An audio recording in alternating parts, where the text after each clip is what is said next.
اعوذ باللہ من الشیطان الرجیم بسم اللہ الرحمن الرحیم ومن اظلم ممن افترى علی اللہ کذبا اولئک یعرضون علی ربهم ویقول الاشہاد ہؤلاء الذین کذبوا علی ربهم الا لعنۃ اللہ علی الظالمین الذین یصدون عن سبیل اللہ ویبغونها عوجا وهم بالآخرۃ هم کافرون اولئک لم یکونوا معاجزین فی الارض وما کان لهم من دون اللہ من اولیاء یضاعف لهم العذاب ما كانوا يستطيعون السمع وما كانوا يبصرون اولئک الذین خسروا انفسهم اضل عنهم ما كانوا يفترون لا جرم انهم في الاخرة هم الاخسرون ان الذين آمنوا وعملوا الصالحات واخبتوا الى ربهم اولئک اصحاب الجنہ هم فيها خالدون مثل الفریقین کلاما والاصم والبصیر والسمیع هل یستویان مثلا افلا تذکرون۔ سورہ ہود کی آیات میں نے آپ کے سامنے پڑھی ہیں 18 سے لے کر 24 تک۔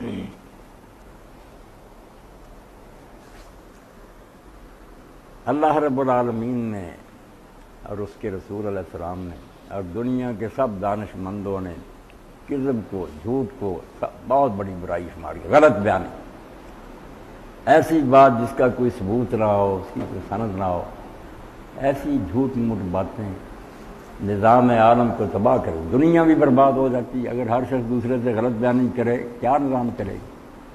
اور یہ جھوٹ جب دین کے بارے میں ہو اور سب سے بڑی سچائی کے بارے میں جس سے دین جو ہے نا جنم لیتا کہ وجود باری تعالیٰ جو ہے کہ دنیا کا بنانے والا جو ہے ایک ہے، اسی نے دنیا بنائی، یہ ہے حق۔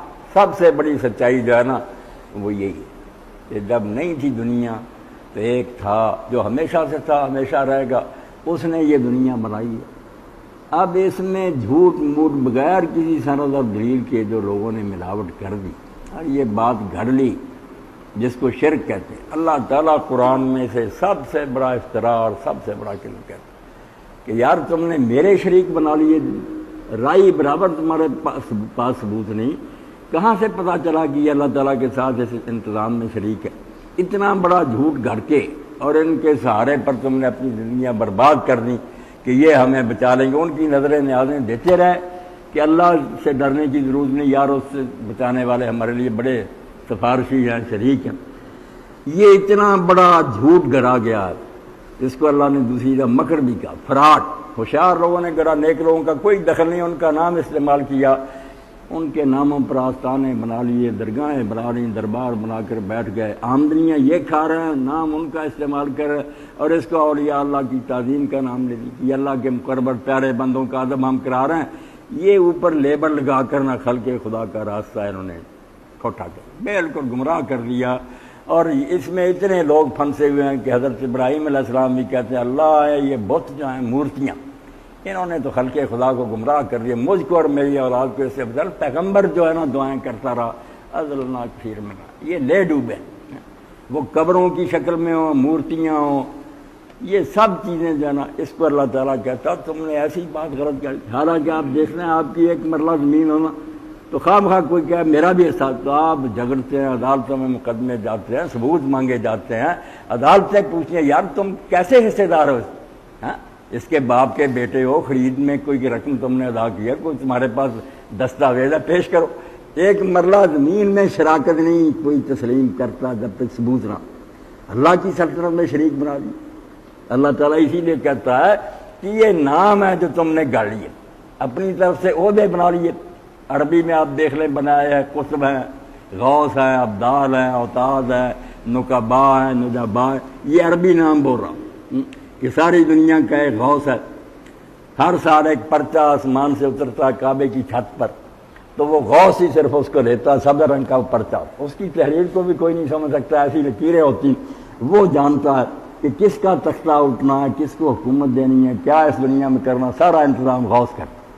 چار اس کے تحت کتب ہیں، 7 اوتاد ہے، نیکیں ہیں زمین کی، ان کے سارے یہ زمین کے اندر 40 ابدال ہے، 70 نجبا ہے، 310 نقبہ ہے، پھر ہر بستی کا ایک پورا ایک نا نظام گھڑ لیا ہے بغیر کسی دلیل، نہ اللہ کی کسی کتاب میں ذکر ہے۔ اللہ تعالیٰ کو کوئی دشمنی تھی اپنی مخلوق سے کہ اگر اس نے ایسا کوئی سسٹم بنایا ہے تو گزٹ میں جیسے حکومت اعلان کرتی ہے بھی یہ کمشنر ہے یا ڈی سی جس کو یہ کام ہے متعلقہ آدمی کی طرح رجوع ہے، اللہ بھی ساتھ کسی کتاب میں اللہ نے یہ ذکر نہیں کیا، ہمیشہ کہا اور اپنے رب کو پکارو، یہی کہا، مگر گھڑ لیا۔ پنجابی میں، اردو میں آپ دیکھتے ہیں یہ لکھ داتا ہے، یہ غریب نواز ہے، یہ گنج شکر ہے، بنا لی، بزرگوں نے نہیں کہا، آپ خود ہی بنا لیے، اور ان پر اتنا اصرار اور ضد کی کہ سارا جھگڑا ہی کا۔ اللہ تعالیٰ سورہ زمرہ میں فرماتا اگر ایک اللہ کی بات ہوتی ہے جو سچ ہے اسی کی دنیا، تو ان کے دل جو ہیں بھجتے اٹھتے ہیں، ناراض ہوتے ہیں۔ وَإِذَا ذُكِرَ الَّذِينَ مِن دُونِهِ، جب دوسروں کی باتیں ہوتی نا بنوٹی، اس نے بھینسیں سرخ دی، سیاہ کر دی، سیاہ سرخ کر دی، اذا ہم جیسے خوش ہوتے، چہرے جو کھل جاتے ہیں کہ واہ واہ یہ ہے صحیح عقیدہ آدمی۔ تو اللہ تعالیٰ انہیں کا کہہ رہا ہے کہ ان سے بڑا ظالم بھی کوئی ہو سکتا ہے، جو ظلم تو اپنے پر ہی کر رہے ہیں مگر ساتھ خلق خدا کو بھی لے ڈوبے، بے شمار عوام کو گمراہ کیا۔ وَمَنْ أَظْلَمُ مِمَّنِ افْتَرَىٰ عَلَى اللَّهِ كَذِبًا، ان سے بڑا ظالم بھی کوئی ہوگا جنہوں نے اتنا بڑا جھوٹ گڑھ لیا کہ خدا کی ساری حکومت خود ہی بانٹ دی کہ یہ بجلی کے محکمے کا چارج ہے، یہ اولاد دیتا ہے، یہ رزق کی کمی بیشی، کاذب، بالکل جھوٹ بنایا، کوئی ثبوت نہیں، کوئی آیت نہیں، کوئی حدیث نہیں۔ اولئک یعرضون علی ربہم، اللہ فرماتا ہے ایک دن یہ لوگ جو نا اپنے رب کی عدالت میں پیش ہوں گے، رب پوچھے گا کہ بتاؤ کون سا ثبوت ہے، کس کتاب میں نے یہ نازل کیا تھا کہ میرے سوا دوسروں کی نیازیں دو، ان کے سامنے جھکو، ان کے حکم مانو، تم نے یہ سارا ڈھونگ رچا کر اپنا بھی بیڑا غرق کیا اور دوسروں کو اتباع کیا۔ یہ ایک دن اپنے رب کی عدالت میں کھڑے ہوں گے، یہ دھمکی اور وعید سنا دی کہ یہ دھندا یوں ہی نہیں چلتا رہے گا کہ نذرانے وصولتے رہو اور فتویں کھاتے رہو، ایک دن رب کی عدالت میں تم جھوٹو پیش ہوگے۔ وَيَقُولُ الْأَشْهَادُ هَؤُلَاءِ الَّذِينَ كَذَبُوا عَلَىٰ رَبِّهِمْ، اور گواہ اٹھ کر اللہ کی عدالت میں گواہی دیں کہ اللہ یہی لوگ ہیں جنہوں نے اپنے رب کے بارے میں یہ غلط باتیں بنائی تھی، اپنی طرف سے ساری باتیں گھڑے۔ وہ گواہی پیغمبر بھی دیں گے کہ ہم نے تو کوئی بات ان کو نہیں بتائی، فرشتے دیں گے کہ جو ہم نوٹ کرتے رہے یہ لوگ جھوٹ بولتے رہے اپنی طرف سے۔ الا لعنۃ اللہ علی الظالمین، اللہ فرماتا جب یہ کاروائی ہوگی کہ گواہ گواہی دیں گے، پیشی ہوگی، تو پھر میں اعلان کر دوں گا کہ ایسے ظالم جنہوں نے دین پر یہ ظلم کیا اور دین کو برباد کیا، ان پر اللہ کی لعنت، اللہ کی لعنت سے بڑھ کر، اس پھٹکار سے بڑھ کر کوئی سزا نہیں۔ اسی لیے اللہ کے رسول اللہ علیہ وسلم فرماتے ہیں مومن کے بارے میں یہ کہنا کہ اللہ کے اس پر لعنت، یہ اس کے قتل کی طرح ہے، اتنا بڑا جرم کیا تم نے، یہ کیا کیا کہ اللہ کی رحمت سے دھتکارا ہوا، اس کا اللہ کی رحمت میں کوئی حصہ نہیں، اتنا بڑا فیصلہ۔ الا لعنۃ اللہ علی الظالمین، اللہ کہتا سن لو یہ جرم کرتے رہو تب ایسے ظالم پر اللہ کی لعنت، مایوس ہو تم میری رحمت سے، تم ساری خلقت کو جہنم میں کھیل کر لائے گئے۔ الذین یصدون عن سبیل اللہ ویبغونہا عوجا، یہ لوگ اللہ کے راستے سے روکتے ہیں، جھوٹی کہانیاں گھڑ گھڑ کر کہ قبر میں فرشتے آئے تو ان نے حساب لینا چاہتے، اس نے کہا مجھے تو کوئی پتہ نہیں رب کون ہے، رسول اللہ صرف اتنا جانتا ہوں میں شیخ عبدالقادر جیلانی رحمۃ اللہ علیہ کا دھوبی تھا۔ انہوں نے کہا یار بتا رب کون ہے، رسول، اتنے میں حضرت شیخ آ گیا، انہوں نے کہا کون ہو تم حساب کرنے والے، میرا دھوبی حساب پوچھتے پھر جاؤ۔ وہ چلے گئے، اللہ تعالیٰ سے جا کر عرض کی کہ اس نے تو ہمیں یہ کہ کہا اتنا ہی کہا کہ اس قبر سے چلے جاؤ، یا کہہ دیا پھر آنا ہی نہ کسی قبر میں، کہا نہیں اتنا ہی کہا پھر بھی اچھا ہو گیا، ورنہ اگر وہ یہ کہتا زمین پر جانا ہی تمہارا نعرہ غوثیہ یا اللہ۔ اللہ کہتا ہے تو اللہ کے راستے سے روکتے، ڈاکو بن کر بیٹھے ہوئے، مسجدیں سنبھالی ہوئی، ممبروں پر چڑھے ہوئے، قرائت الجواہر ہے، فلاں کتاب ہے، قرآن ہے، اللہ کے رسول کی کوئی حدیث نہ کر، اپنی لکھی ہوئی کتابیں، لال کتابیں جو تمہارے بڑوں نے لکھ لی وہ سناتے رہے۔ میں نے وہ آریہ سماج کا جو بانی تھا دیانند، وہ بھی کچھ وہابیوں سے متاثر ہو گیا، توحید کی سمجھ آ گئی، مگر احسان نہ مانا کہ اسلام سے مجھے سمجھ نہیں، کہنے لگا یہ ویدوں میں ہی سب کچھ ہے، قرآن کی ضرورت ہے۔ سب سے بڑا دشمن مسلمانوں کا آریہ فرقہ بنا، حالانکہ توحید اسلام کی تھی، وید میں کوئی توحید نہیں تھی، جعلی ترجمے کی یہ دین بنانا چاہ کے جو اسلام کہتا ہے یہی توحید ویدوں میں، وہ سناتن دھرم والے ہندو پرانے عقیدے والے روتے رہے کہ نہیں سنسکرت میں یہ ترجمہ ہی نہیں، مگر اس نے اپنا اسلام سے بچنے کے لیے نا کہ ہمارے پاس پہلے ہی تھا، تو وہ کہتا ہے کہ ایک شخص مرنے لگا تو وہ براہمن آ گئے پنڈت، انہوں نے کہا بھائی روحیں جو ہے نا راستے میں ایک ندی آتی ہے، وہ ندی روح پار نہیں کر سکتی جب تک وہ نہ کسی شخص نے گائے نہ صدقہ کی ہو، گائے کی دم پکڑ کرنا میت پار کرتی ہے وہ ندی، ورنہ وہاں گوتے کھاتی۔ گائے اس نے تاڑی ہوئی کہ اس کے پاس گائے ہے بڑی اچھی، بیٹے کے پاس لینی ہے، اور بیٹا کہنے لگا پنڈت جی میں اور جتنا چاہے صدقہ کرتا ہوں، گائے تو رہنے دو، میں اس کا دودھ پیتا ہوں، زمیندارہ کرتا ہوں، لسی پیچھے جاتی ہے، بچے نہیں۔ کہنے لگا نہیں گائے کے بغیر تو وہ ندی پار ہی کوئی نہیں کر سکتی۔ لے گیا، لوگوں نے کہا یار تیرا باپ وہاں ڈوبے گا، دے دی۔ اب وہ بیچارہ کاروبار پر جاتا تھا، ایک دو دن جب نہ کچھ دسی نہ لئی دودھ دہی نہ گیا، تنگ آ گیا، گھر لوٹا تو اسی کے ہاتھ میں اسی طرح پرانی تھی، لے کے نا برامد کے کر گیا۔ پنڈت جی بیٹھے تھے، انہوں نے کہا مہاراج، اس نے کہا آنا کیا، کھول میرے گھر باندھ کرا۔ اس نے کہا توبہ توبہ، دان کرنے کے بعد اس نے کہا توبہ۔ کہنے لگا تیرا باپ ہوتے، کہنے لگا گائے تو یہاں بندی ہوئی ہے، کہاں گئی ہے میرے باپ کو ندی پار کرے، آپ کے پاس ہے، اگر ابا جی کو یہ ضرورت ہوتی تو میں پار کرا کے لے آتا اور گھر باندھ لیتا، تو زیادہ کام کر۔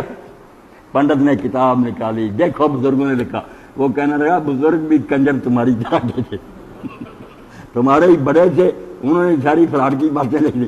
تو یقین جانے یہ اتنے بڑے ڈاکو ہیں براہمن اور پادری اور مولوی کہ اپنی باتیں گھر کر لے گئے کہ ہمارے بیٹوں کا کام چلتا ہے۔ اس لیے اللہ کہتا ہے کہ دین کے راستے سے تم روکتے۔ حضرت عیسیٰ علیہ السلام کا یہ فرمان اب بھی ہے، وہ یہودی عالموں سے کہتے ہیں کہ تم موسیٰ علیہ السلام کی گدی پر بیٹھے ہو، اللہ کی بادشاہت میں داخل ہونے سے لوگوں کو تم نے روک لو، لوگ سب جنتی ہو جاتے اگر تمہارے یہ جھوٹ اور مکر کی باتیں نہ ہوتی۔